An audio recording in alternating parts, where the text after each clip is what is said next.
Marcos 10, 17. Hemos estado hablando sobre la fe, hermanos, y seguimos hablando sobre la fe. Hablamos en Hebreos 11 sobre la fe de acercarse, hermanos, de creer en Él, de obtener. Hablamos sobre la fe, hermano, aquella donde la soberanía de Dios se mueve, la fe que anhela tocando al Señor, la fe de la obediencia. Vamos a estar hablando ahora en Marcos, aquí capítulo 10, versículo 27, aunque voy a ocuparme de la historia esta, pero quiero enfatizar lo que dice el versículo 27. Dice: entonces Jesús mirándolos dijo: para los hombres es imposible, mas para Dios no, porque todas las cosas son posibles para Dios. Para los hombres es imposible, mas para Dios todas las cosas son posibles. Cuando nosotros hablamos de los imposibles que son para Dios, por lo general, hermanos, nos ubicamos en grandes hazañas, en grandes proezas. Se cuestionan muchos milagros, sanidades, grandes obras. Amén.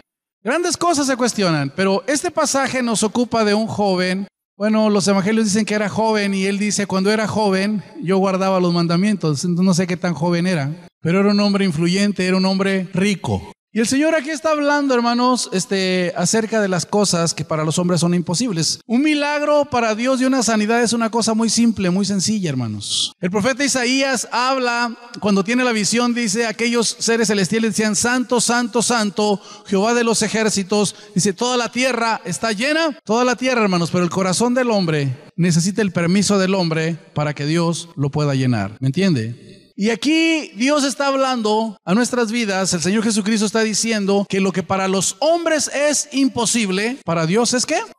¿Y de qué está hablando el Señor? ¿A qué se refiere? A una grande proeza, el milagro más grande aquí el Señor lo alude. El milagro más grande que podemos nosotros ver, hermanos, es la salvación, es el perdón de pecados, es la transformación de una vida. Y tiene un encuentro con este joven que quería conocer cómo obtener la vida eterna. Y cuando tiene el encuentro con él, la conclusión que llega después de los resultados, los discípulos dicen: ¿quién podrá ser salvo? ¿Quién podrá ser perdonado? Hacen una cuestión aquí ellos sobre el aspecto, hermanos, de la salvación.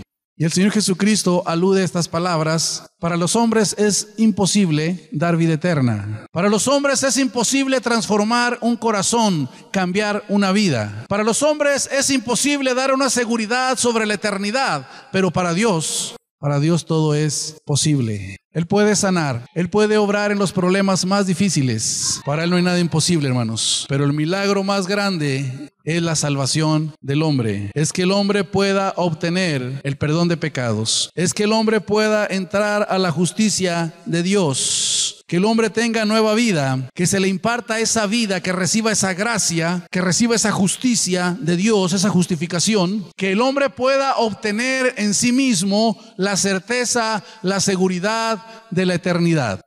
Ese es el milagro más grande, hermanos. ¿Por qué es el milagro más grande? Porque entra el libre albedrío del hombre. Porque es el corazón el que determina si recibe aquella palabra. Es la voluntad de la persona la que recibe o rechaza. Por eso aquí los discípulos se asombraron y dijeron: ¿quién se podrá salvar entonces? Él dijo: no hay nada imposible para Dios. Para los hombres es imposible. Cómo Él transforma, cómo Él cambia las vidas, cómo Él trae una experiencia interna, cómo Él obra dentro de nosotros, el cambio que genera. Cuando analizan la vida del apóstol Pablo, dicen: este era un loco, un lunático, un sociópata, un gran mentiroso. ¿Cómo es posible que un hombre que mataba, cómo es posible que un hombre que tenía ideas tan radicales, tan arraigadas, de pronto choca con el poder de Dios, tiene un encuentro con Cristo y su vida es transformada, su vida es cambiada? ¿Cómo es posible?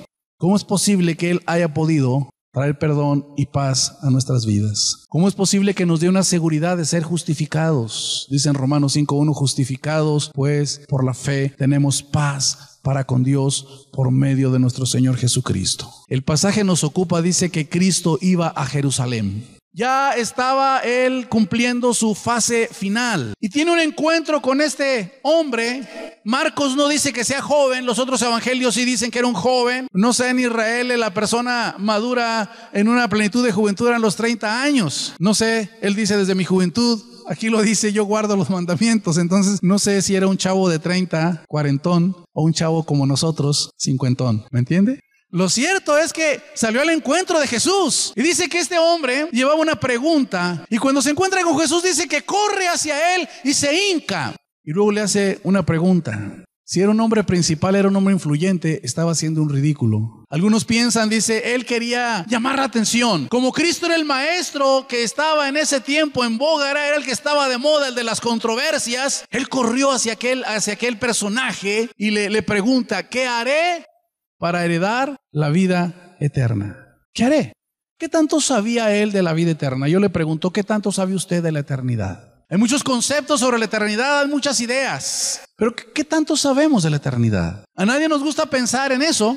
Siempre pensamos en que quiero hacer esto, quiero hacer aquello, tengo estos proyectos. Pero ¿qué de la eternidad? Es una ley para nosotros. Dice que el hombre ¿qué? Muera. ¿Y después qué? Pero ¿qué sigue después de eso? ¿Qué de la eternidad? Este hombre va y le dice, ¿qué haré para heredar la vida? Los judíos, cuando hablaban de la eternidad, ellos conceptuaban el reino de Dios. Muy pocos hablaban y decían sobre la vida eterna, así la nombraban vida eterna. En Daniel 12:2, Daniel da una indicación, tal vez este hombre sabía lo que el profeta Daniel había dicho. Dice que los muertos en Cristo resucitarán. Daniel 12:2 lo menciona. Yo creo que él tenía esa idea, él sabía que había una resurrección, él sabía que había una eternidad y él quería saber, ¿qué haré? ¿Qué necesito para heredar la vida eterna? ¿Qué es lo que yo necesito? Había un detalle muy importante aquí, él tenía el favor de Dios. Los judíos creían que cuando alguien tenía riquezas, tenía el favor de Dios, era una persona justa. Y este hombre tenía riquezas, tenía bienes, pero no tenía una certeza sobre la vida eterna. Era rico. Y a los ojos de todos los judíos decían, este tiene el favor de Dios porque es rico. Este es justo porque es rico, pero Jesucristo viene a derribar ese concepto y le dice ahí una demanda, le pide, pero la inquietud que él tenía es, ¿qué haré? ¿Qué necesito? Él tenía un concepto de la vida eterna y sabía que con toda la riqueza y todo lo que tenía, había un pero, él no tenía la certeza de la vida eterna. Él necesitaba entender, saber, encontrar la respuesta, el camino para esa inquietud que él tenía, la vida eterna. Amén. Tenía buena actitud, según parece, porque llega y se hinca. Y como que halló gracia delante del Señor, como que halló gracia este hombre, como que sí tenía un anhelo sincero, sí quería darse cuenta sobre la vida eterna. Era un hombre agraciado. ¿Qué tanto sabemos nosotros sobre esto? Le dijo, ¿sabes los mandamientos? Le preguntó a él. ¿Qué sabemos nosotros? ¿Sabes los mandamientos? Oh, claro que sí los sé, dijo. ¿Cómo no? Los conozco. Desde mi juventud los he guardado. Sí los conozco.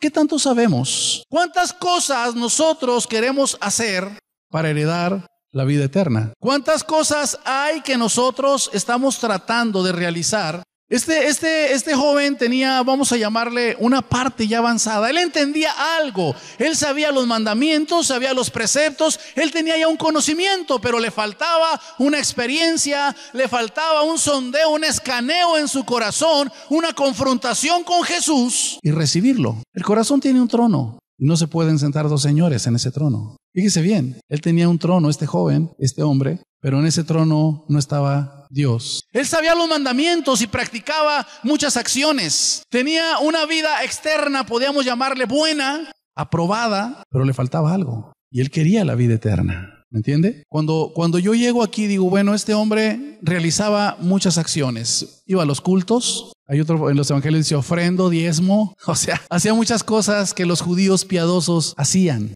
pero no tenía la seguridad de la vida eterna. Dice la Biblia, porque por gracia sois salvos. ¿Por medio de qué? Por medio de la fe. Porque por gracia sois salvos por medio de la fe. Y esto es un don de Dios. Y no es por obras, dice, para que nadie se vaya a gloriar. Eso es el resultado más inmediato de cuando se tiene fe. Cuando se tiene fe, es experimentar, es conocer, ¿me entiende? Es vivir. Hay una base aquí. Podemos decir que este hombre estaba a la mitad de un conocimiento. En el siglo XVIII surgió un movimiento llamado racionalismo, donde la razón era por sobre todas las cosas. La experiencia, la razón era lo único aceptable. Ahí tenemos al precursor Descartes. Y este hombre empezó a promover esta idea y proliferó en aquel tiempo. Y todo aquello que tenía que ver con sentimientos, con emociones, era descartado porque solamente la razón era lo que tenía peso. Y si no era razonable, si no era comprobable, entonces no era válido. Pero luego surge un movimiento contrario al racionalismo. Final del siglo XVIII y inicios del siglo XIX, que es el romanticismo. ¿Me está oyendo? Donde era todo lo contrario. Aquí importaba lo que yo sentía, lo que usted sentía, los sentimientos, y estaba peleado con el razonamiento, le daban lugar a la fantasía y las cosas eran como las sentía y nada más. En el arte, en la política, en todo hubo un choque. Yo creo que ahorita en la actualidad tenemos las mismas influencias. Hay gente que quiere conocer y quiere experimentarlo todo y quiere razonarlo. Y no choca, no checa. Y choca a la vez. Y hay gente que solamente está a flor de emociones. O sea, eso lo vivimos mucho en este tiempo. Usted ve que el evangelio se predica y luego dice, ¡ay, qué bonita bendición! ¡Qué hermoso! ¡Pero qué bendición! ¿Me está oyendo? ¿A qué le llaman bendición? Yo les preguntaba un día a unas personas. No, pues se siente ahí, se siente la presencia de Dios. Debe haber un balance. La fe no es un brinco al vacío. ¿Sí me está oyendo? No es nada más lo que siento, es lo que importa. O sea, la fe no es un brinco al vacío. Aquel joven tenía un entendimiento de los mandamientos y sabía y conocía los mandamientos. Sí, los llevo todos.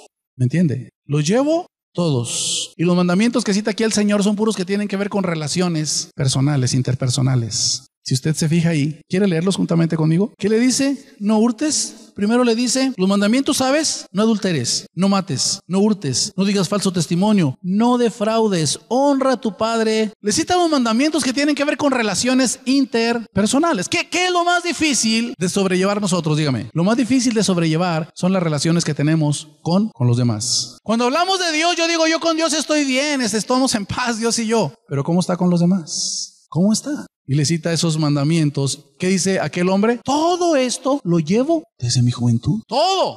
Bueno, tenía un conocimiento, pero le faltaba algo. Le decía hace un momento, debe haber un balance entre el razonamiento y los sentimientos. Racionalismo, sí, y romanticismo. Y cuando estos pensamientos proliferaron, se fueron a extremos uno y otro. La fe, le vuelvo a repetir, no es un brinco al vacío. Es tan importante la experiencia que nosotros tenemos, es tan importante lo que nosotros, la vivencia que tenemos con el Señor. Nosotros siempre tratamos de cambiar el orden. ¿Sí me estoy oyendo? La mayoría de la gente trata de hacer buenas obras. Tratamos de portarnos bien para tener el favor de Dios. Así estaba este hombre. Todo esto lo he guardado. Esperaba que le dieran la aprobación del banderazo y le dijeran, ya está hecho. Pero le faltaba algo todavía. Ya está listo. Le faltaba algo.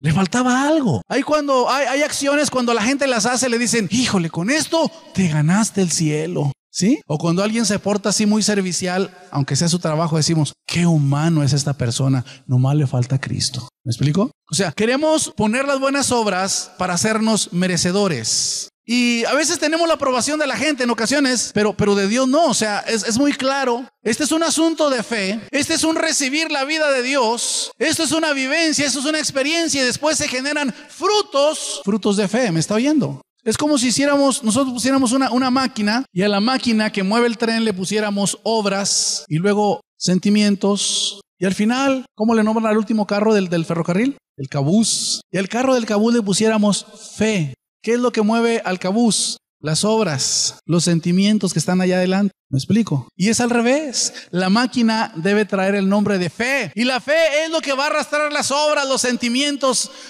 tantas cosas. Pero nosotros, el caminar con Dios, el asunto de fe, lo hacemos primero de sentimientos. O lo hacemos razonado diciendo, si yo me porté de esta manera, entonces este es mi premio. He hecho tantas buenas obras que tengo el cielo ganado. Es más, voy a pasar sin tocar baranda por el limbo o por el purgatorio. ¿Me está oyendo?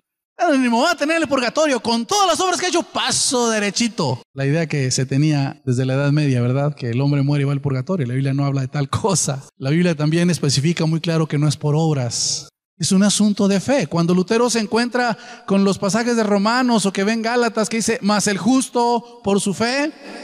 Y cuando aplicamos fe, Dios hace una obra gloriosa. Cuando la fe empieza a operar, Él transforma las vidas. Él trae nueva vida. Él nos imparte su vida. Hay un nuevo nacimiento, hay una vivencia, hay una experiencia. Este hombre tenía muchas buenas obras, pero no era el orden. Faltaba algo en su corazón. Era necesario una obra dentro de su corazón. Cuando Dios habla a la nación de Israel, dice, yo les daré un corazón de carne y quitaré el corazón. Y luego también en Romanos 10:10 dice, con el corazón se cree para justicia y con la boca se confiesa para salvación. Así que las obras no era lo que iba a generar la salvación. Y él esperaba la aprobación. Todo esto lo guardo. Ah, sí, le dijo, pues te falta. ¿Cómo? ¿Qué más hay que hacer si yo todo lo hago? Yo genero la vida espiritual con mis obras. Yo estoy luchando y trabajando por la salvación con mis obras. Y le dijo, te falta. Si usted se fija conmigo, ahí hay unas palabras muy importantes que el evangelista Marcos lo dice. Versículo 21. Jesús mirándole, ¿qué dice? Le amó. Jesús mirándole, póngame atención en esto. Él quería saber sobre la vida eterna. Se dio cuenta que sus obras no le alcanzaban. Le faltaba una obra en el corazón, y esa obra, le vuelvo a repetir, con el corazón se cree. Es una obra de fe. Él le amó. Qué buen detalle esta palabra, Él le amó. Cuando yo leo 1 de Juan 4:19, dice, nosotros le amamos porque Él nos amó. O sea que le estaba dando a este hombre todos los argumentos, le estaba dando toda la experiencia, Dios le estaba dando todo para que él pudiera servirle. Dice, y mirándole, le amó. Le vuelvo a repetir, 1 Juan 4:19, le amamos, ¿por qué qué? Pero este hombre no pudo amar al Señor, aunque le dio su amor, dice, y mirándolo, le amó. ¿Qué palabras tan importantes? ¿Qué palabras tan importantes, hermano? Le amó, le amó.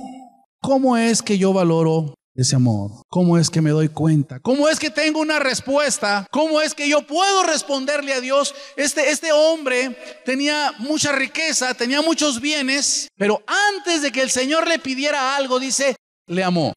Cuando Pedro siguió al Señor, no dice la Biblia que le dijo, vende tus barcos. O a Mateo, que tenía una fortuna, mala vida por ser publicano, no le dijo, deshazte de toda tu fortuna. Nomás les dijo, síganme. Pero a este hombre sí le estaba diciendo, vende todo lo que tienes, repártelo y sígueme.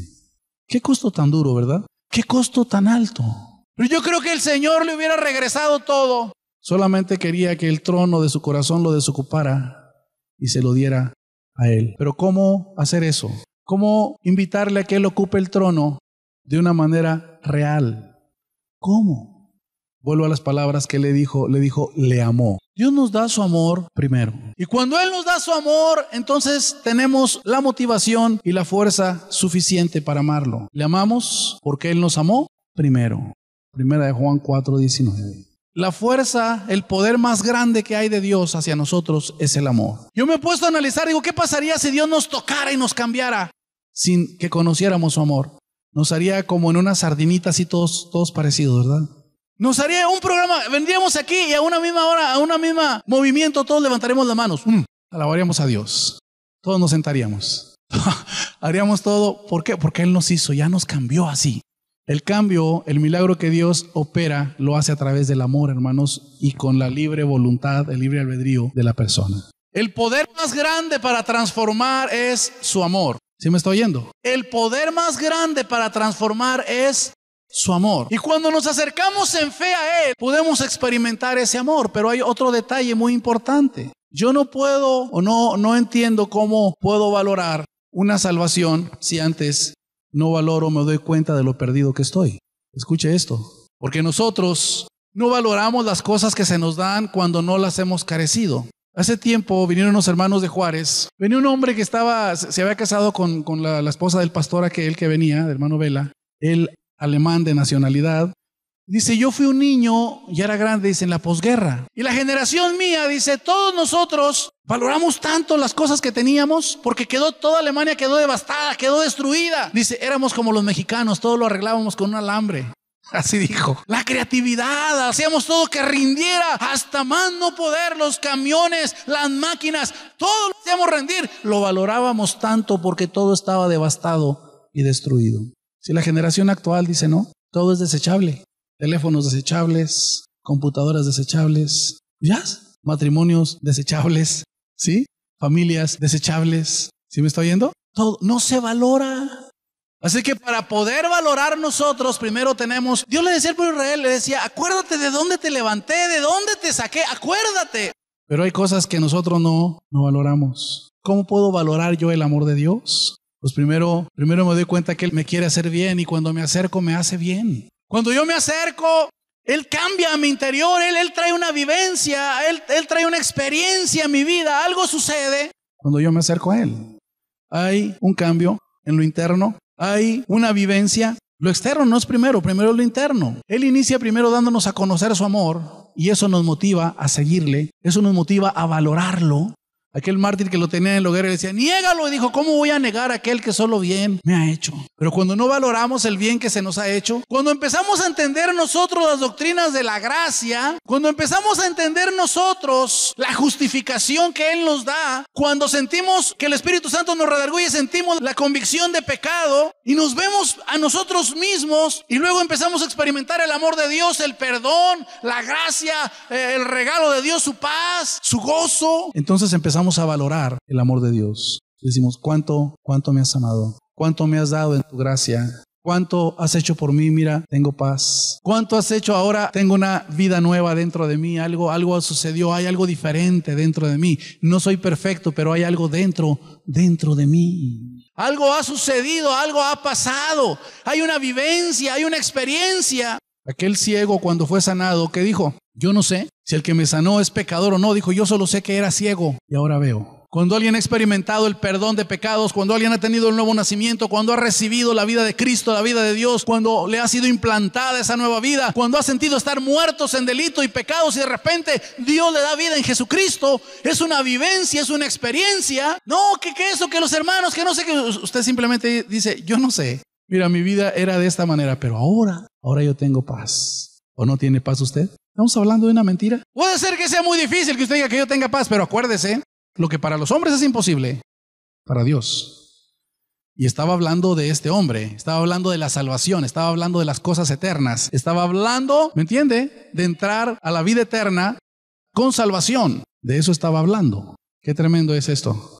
Nosotros tenemos que entender de este joven, recibe el amor, pero él lo rechaza. ¿Por qué? Porque amaba más a las riquezas. No valoró, tal vez porque estaba muy bien. Si hubiera sido aquel Lázaro, el que estaba ahí con llagas, y cuando le brindan ese amor y esa paz y esa aceptación, él lo hubiera abrazado. Pero ¿qué le faltaba?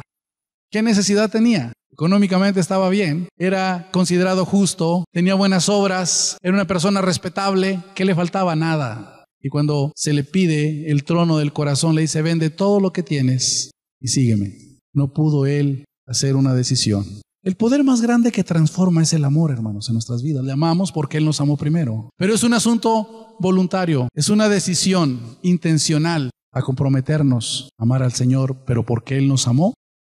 Y es tan difícil corresponder ese amor cuando no le hemos conocido primero su amor. Y dice, aquel joven primero, ¿qué? Lo amó. Y luego ahora le dijo, entonces sí, vende todo lo que tienes y sígueme. Ahí fue donde estuvo el problema. Y ya el Señor empieza a disertar. ¿Por qué cree usted que a este joven le dijo al final, no defraudes? Era muy difícil que una persona que tuviera dinero codiciara los bienes de otro. Pero como hombre de dinero y de negocios, lo más cercano que estaba era defraudar en los negocios. Vender cosas malas como buenas. Hacer tratos ventajosos, defraudar. Y por eso le dice, no defraudes. En lugar de decirle, no codicies, porque es uno de los mandamientos. Pero aquí está la palabra cambiada. Pero estaba pidiéndole su corazón. Hay dos cosas que tenemos que entender. La vivencia es fundamental, la experiencia del nuevo nacimiento. Pero después de la experiencia y la vivencia del nuevo nacimiento, es tan importante que nosotros ubiquemos los principios de la palabra a las diferentes áreas de nuestra vida. Decisiones del corazón. Tienes que decidirte, vende todo lo que tienes y sígueme.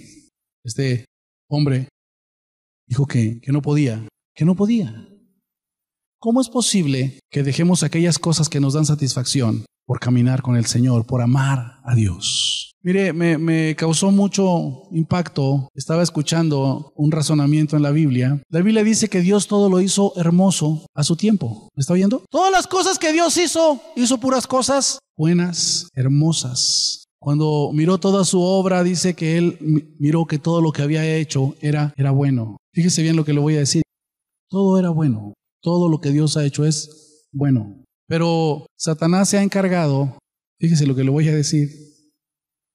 Satanás se ha encargado de distorsionar las verdades y las cosas buenas que Dios ha hecho. Él puede traer persecución, Él puede hacer tantas cosas. Cuando perseguía a los cristianos se multiplicaban más. Mataban uno y llegaban 100. Y nunca pudo por ese lado, pero dijo, hay otra manera. Vamos a distorsionar las verdades que Dios ha dado, las cosas buenas que Dios ha hecho para los hombres. ¿Me está oyendo? Este hombre, su riqueza le daban satisfacciones y él dijo, ¿cómo? Tengo que venderlo todo y quedarme sin la buena vida que llevo. ¿Cómo es posible esto? No puedo. Y dice que el Señor lo amó, pero también lo dejó que se fuera. Se fue muy triste, se fue cabizbajo, porque cuando él tuvo que hacer una decisión en su corazón, recibir el amor de Dios y ser motivado a un cambio por el amor de Dios, él no pudo hacer una decisión porque amaba mucho las riquezas. ¿Es malo ser rico? No, claro que no. ¿Es malo tener comodidades? Claro que no, claro que no. El problema que tenemos es que Satanás ha distorsionado las cosas. Todos tenemos necesidades internas y un hambre interna. ¿Quién no necesita afecto? Dígame. ¿A quién le gusta que lo rechacen? A nadie. Todos necesitamos afecto, ¿sí? Aceptación, reconocimiento. ¿Estamos claros? Todos lo necesitamos. Pero cuando no nos ubicamos en la palabra, hay necesidades que no son satisfechas. Y es ahí donde el enemigo distorsiona. ¿Qué le pasó a Esaú cuando llegó cansado? Llegó de cacería, llegó de andar allá dando serenatas, que dice que era enamorado y que las novias de Esaú traían desquiciados a sus papás. ¿Qué le pasó? Llegó hambriento y luego le dice a su hermano, véndeme la primogenitura. Y luego, ¿qué hiciste de comer? Dijo, estas lentejas. Dame, no, hijo, vamos ferias, las lentejas por la primogenitura. ¿Qué hizo Esaú? Sí, hombre, te las doy, traje las lentejas. Era una necesidad que él tenía de comer. Pero fíjese, todo lo que aventó en juego por saciar su hambre. Después se enojó y le dijo, ¿tú me la vendiste o no? Y después se hizo a un lado, ya cuando se le quitó el hambre. ¿Y qué hice? Tenemos necesidades nosotros también. Fíjese lo que le estoy diciendo. Que cuando no se satisfacen en la forma adecuada que dice la palabra, andamos hambrientos y las primeras lentejas, la primera agua turbia que encontramos, ¿qué hacemos? Nos la tomamos. Después como Esaú, ¿y qué hice? ¿Qué hice? ¿Me explico? Y ahí es donde yo me doy cuenta que Dios todo lo hizo hermoso, Dios todo lo hizo bueno y Dios todo lo que creó lo hizo para satisfacer las necesidades del hombre. Pero tienen que hacerse en la línea de la palabra. Para Dios no hay nada imposible. ¿Cómo que le está pidiendo que todo lo venda y que todo lo deje? Pues esto es muy difícil. A Pedro, ¿por qué no le pidió eso? A Mateo. Mateo hizo una fortuna estafando gente. ¿Por qué no le pidió que dejara? A nadie le pidió. Pero este sí le dijo, deja todo, véndelo y sígueme. Tiene un trato en el corazón de nosotros.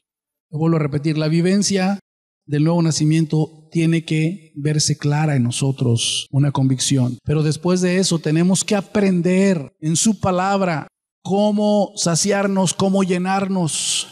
Ahorita la gente busca muchas emociones, pero no hay una guía, no hay una palabra, no hay una doctrina, ahorita se rechaza lo doctrinal, se rechaza ahorita los reglamentos, vamos a llamarle así, los dogmas, como usted quiera llamarle, se rechazan. Usted ve una predicación y dice, ¡ay, qué bendición! Venga un gato, venga quien venga a darle la predicación, pero usted se emociona y dice, ¡ay, qué bendición! Usted no ve más. ¿Por qué? Bueno, porque queremos saciarnos, queremos llenarnos fuera de la palabra. Usted tiene hambre, usted tiene necesidad de afecto, ¿cómo lo conseguimos? ¿Dentro o fuera de la palabra? ¿Sí me están oyendo? Tenemos necesidades materiales. ¿Cómo llegamos a ellas? ¿Frustrándonos? ¿Llenándonos de envidia y de amargura por los que tienen y nosotros no tenemos? Somos así, hermanos. Si alguien prospera, ¿qué decimos? ¿Quién sabe cómo le estará haciendo este? Anda mal, cierto. Necesitamos la vivencia, pero necesitamos la palabra también. Las dos cosas. ¿Sí me está oyendo? Este joven era imposible que él cambiara, andar ahí con el Señor, limitarse. Ya no iba a ser el don que estaba acostumbrado, no iba a tener las riquezas que él tenía, las cosas iban a ser diferentes. Ahora tenía que concretarse con ser un discípulo, un seguidor. Dijo, es que es mucho lo que tengo, no puedo. Para los hombres es imposible, pero para Dios, cuando su amor llega y empieza a obrar dentro de nosotros, hace un cambio tremendo. Su amor lo llena todo. Pero necesitamos la palabra. Volvamos a la iglesia primitiva, dice, los que se convirtieron, dice que perseveraban en la doctrina, ¿de qué? De los apóstoles. Necesitamos las dos cosas. Necesitamos tener un balance. Necesitamos sustentarnos en la palabra. La palabra es lo que trae fe. La fe viene por el oír. Necesitamos cimentarnos en la palabra. A más de la vivencia, de la experiencia, para que ésta se mantenga, necesitamos la palabra. Empezó el Señor a hablar y decir, y qué difícil es que un rico se salve. Lo hacía precisamente por la experiencia que acababan de tener, de que cuando se tienen bienes, se tienen que hacer un lado. Lo vuelvo a repetir, a Pedro no le dijo, vende tu barco para que me sigas. No dice la Biblia qué pasó, pero no le pidió eso a Pedro. Lo que tenemos que hacer es quitar del corazón aquello que está ahí entronizado y recibir el amor de Dios para que seamos motivados a dejar lo que esté gobernando, que esté viviendo ahí. Lo que para los hombres es imposible, para Dios, ¿qué dice? Es posible. ¿Cómo hay un cambio en la persona? ¿Cómo se opera la salvación? ¿Cómo alguien puede dar un giro en su vida y ahora ser otra persona? ¿Cómo empieza esa nueva vida a crecer? Nosotros hablamos en ocasiones así medio romántico. Decimos, el que ya es salvo, nueva criatura y ya no tiene errores, ya no tiene nada. ¿Sí me está oyendo? Vamos a ser bien claros con la vida en Cristo. Experimentamos el nuevo nacimiento, somos salvos. ¿Sí me está oyendo? Somos salvos, somos nacidos de nuevo, somos perdonados, somos justificados, no sé cómo quiera, pero es una experiencia, es una vivencia. Lo tangible es la paz que sentimos, lo tangible es la aceptación, es la vida de Dios, es la nueva vida que podemos percibir dentro de nosotros, la aceptación de Dios. Eso es el inicio. Pero para que nosotros podamos seguir, yo solo soy un pecador que ha sido perdonado. Y esto no se da automático. ¿Sí me está oyendo? No se da automático. Yo necesito la palabra. Yo necesito empezar a entender y a conocer. Este joven ya conocía los mandamientos, dijo, los practico. Pero a él le faltaba la vivencia, la experiencia del nuevo nacimiento. Nosotros venimos a Cristo, tenemos la experiencia del nuevo nacimiento, pero nos falta conocer mucho. Un judío promedio desde niño era educado en la sinagoga, en las escrituras. Nosotros no. Nosotros tenemos un chorro de tradiciones y un chorro de cosas que andamos arrastrando. Y venimos al Señor y todavía andamos batallando con ellas. Todavía la palabra de Dios nos es locura. Hay cosas que no las recibimos o nos cuesta trabajo. Y el apóstol Pablo, conscientes de que la vida en Cristo es un crecimiento, es desde la niñez, son etapas donde vamos creciendo. Consciente de que hay verdades que no asimilamos, que nos cuesta trabajo. Hay que soltar esto, hay que soltar aquello, como que decimos, no, como este joven. Es que como aquel, ¿no? Que tiene sobrepeso y bájale, no, hice tanto que me ha costado, como me han costado tacos y tacos de barbacoa. ¿Cómo quieres que lo deje? Pues nos cuesta trabajo soltar a nosotros cosas. Pero el apóstol Pablo, aparte de la vivencia, aparte de la palabra que hay que conocer, nos habla de un ejercicio. A los corintios les habla del atleta, a Timoteo le habla del atleta, le habla, dice, el que va a competir tiene que ejercitarse, tiene que ocuparse de aquella carrera. Dice, y estos a la verdad compiten para una corona corruptible, nosotros para una incorruptible. ¿Me está oyendo? Así es que no sé si usted alguna ocasión ha corrido grandes distancias. Hay algo que le dicen el dolor del caballo. Uno va a correr, corre y de repente se le clava aquí en el costado, aquí del lado izquierdo, y se dobla y ya no puede seguir corriendo en la carrera. Y uno dice, ¿qué pasó? Pasan los que están ahí y dicen, estás bien cigarreado, hermano. Ay, mira nomás, no aguantas nada. Si no practica, si no se ejercita. Nosotros venimos a la vida en Cristo, tenemos la experiencia del nuevo nacimiento, medio que empezamos a leer la palabra, pero tampoco nos ejercitamos. Y luego ya queremos sentarnos a medio camino, ¿verdad? Ya no tengo ganas de reunirme ahí. Ya no. O sea, hay cosas que ya no las hacemos por pura inercia, las hacemos nada más porque hay que hacerlas. O vengo a la iglesia aquí, o estoy aquí congregándome, no es para que al rato no me fastidie nadie. Y vengan a decirme, ¿qué pasó, hermano? ¿Por qué no ha ido? Lo hemos extrañado. Pero realmente la carrera que llevamos, ni siquiera participamos en ella. Nos sentamos a medio camino porque nos da el dolor del caballo, diferentes dolores de cabeza, de codo, de espalda, diferentes dolores nos pegan, ¿verdad? ¿Y todo por qué? Porque no nos hemos ejercitado. ¿Qué es ejercitarse? Les dice Pablo a los Hebreos, los capítulos al final del 5 y al principio del 6, le dice, debiendo ser maestros, son niños todavía. ¿Por qué? Porque sus sentidos no están ejercitados en el discernimiento del bien y del mal. Todavía hay muchas cosas que no entendemos. ¿Qué es ejercitarse? Bueno, participamos en la oración. Él le dijo, las campanas aquí no tenemos campanas, hermanos, para sonar, pero las campanas nuestras son los milagros, son las vidas transformadas. Hay gente que le tira macizo al evangelio. Yo voy de acuerdo que hay cristianos, o uno como cristiano puede defraudarle como humano, pero ni la palabra ni el Señor le han defraudado. Y son pretextos, ¿verdad? No,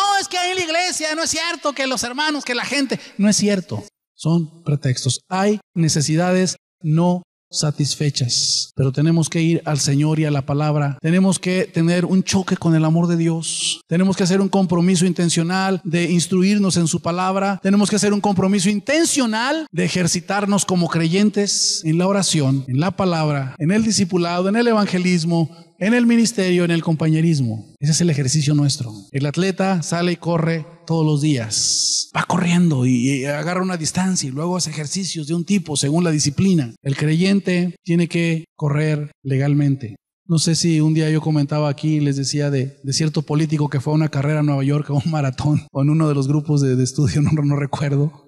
Y aquí en México, pues aquí en México todo se vale. Y este político fue a Nueva York, se inscribió y empezó en el maratón, en la carrera ahí. Muy valiente, corre.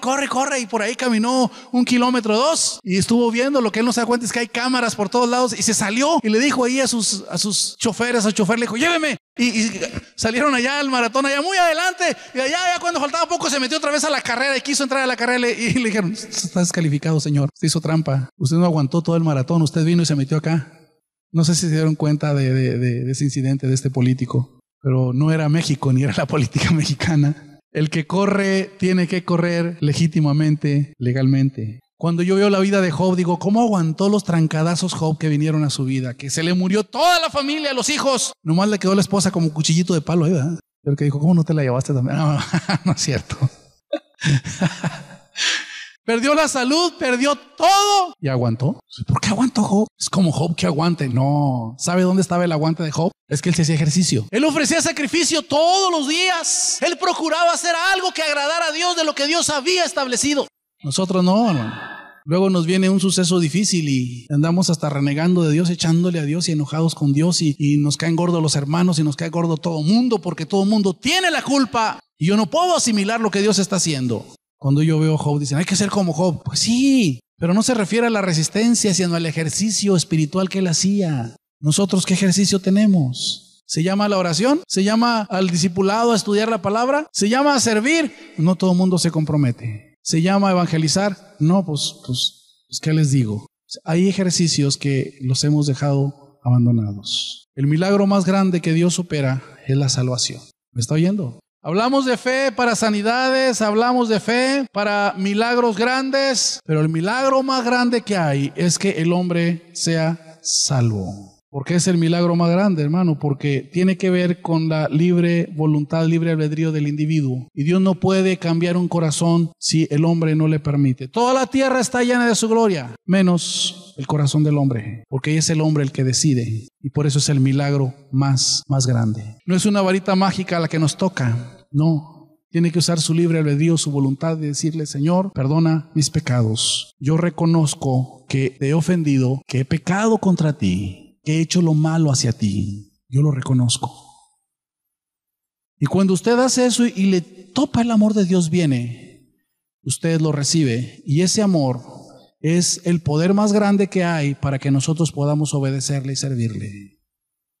Si me amáis, guardad mis mandamientos. Le amamos porque Él nos amó primero. El que guarda mis mandamientos es porque está en mi amor. Y el que está en mi amor puede amar a los demás. Para Dios nada hay imposible. No sé cuántos no han experimentado el nuevo nacimiento. Podemos estar como el joven, ¿verdad? Sé los mandamientos, vengo a la iglesia, ofrendo, diezmo, me porto bien con el vecino, me como todo lo que me dan, no digo nada, todo está bien. Ya me gané la gloria, casi ya estoy allá. Usted tiene que nacer de nuevo. Usted necesita por la fe experimentar el nuevo nacimiento, el perdón de pecados. Y esto es en base al amor de Dios. Usted lo necesita. ¿Sí me oyó? Y después de eso usted necesita tomar la palabra y empezar a conducirse en las diferentes áreas de su vida, de manera que usted entienda y experimente cómo Dios llena cada área de nuestras vidas, las emocionales, las materiales, cómo es que Dios nos pide, cómo es que Dios nos demanda, pero nunca nos demanda lo que no nos ha dado, nos demanda amarle porque Él nos amó primero, nos demanda estar saciados y satisfechos porque Él pagó un precio tan alto para darnos a cada uno de nosotros esa llenura y esa plenitud. Y ahora nos pide también ejercitar. Nos dijeron los discípulos, dura cosa es esto, ¿quién se salvará? Y él dijo, no, pues es más fácil que un camello entre por el ojo de una aguja. Hay una discusión si es una aguja de coser o es una aguja, así se llamaban unas puertas que había en Israel. Lo cierto es que como quiera que sea, si es una puerta, el camello es un animal muy alto, tenían que quitarle toda la carga y pasar hincado el animal. Pero es más fácil que un camello pase por ahí que un hombre rico. ¿Y por qué un rico? No hay nada contra los ricos. Sencillamente tiene que ver lo que está en el trono de nuestro corazón. ¿Qué amamos? Aquel joven tenía un problema en su corazón. Amaba sus riquezas y el Señor le amó, le manifestó, le dio su amor, pero él no lo miró tan valioso, tan importante. Tal vez porque no estaba por una situación extrema de necesidad. Nosotros, cuando estamos en una situación extrema de necesidad, ¿cómo valoramos? El que está sediento, que no tiene, y de repente alguien llega y le da agua. Dice, las buenas nuevas, dice, son como agua fresca al sediento. No todos estamos sedientos. Él dijo, el que tenga sed, venga a mí y beba. Porque para Dios nada